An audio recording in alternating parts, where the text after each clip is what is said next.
Kapatid ng isang alkalde patay matapos mabangga ng truck. Hustisya, sigaw ng kaanak ng biktima. Balitang tinutukan ni King Guevara. Patay ang kapatid ng isang alkalde matapos mabangga ng truck sa Bugalyon, Pangasinan. Nakilala ang biktima na si Edgardo Arenas, 70 anyos, residente ng Barangay Maluwed, Dagupan City, at kapatid ng alkalde ng Labrador.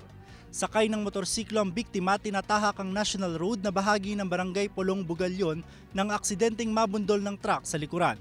They rushed to the hospital. Unfortunately, it was pronounced dead. So, yun nga, ang nangyari, dinala namin dito yung suspect and nag-conduct kami ng proper investigation. Nasa kustodiya na ng pulisyang driver ng truck na si Arnel Albendo, Tubong Burgos, Pangasinan. Handa raw si Albendo na harapin ang kaso. Patawad na lang po sa pamilya ng Arenas.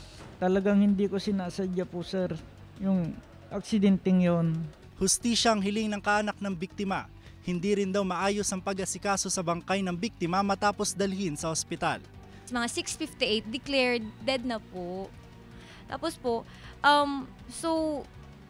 tapos kinabukasan pa po namin nalaman, yun yung pinakamasakit na part, na parang nakahalandusay na lang po, na namin, walang kumot, hindi lang nakaayos, bali-bali ang leeg.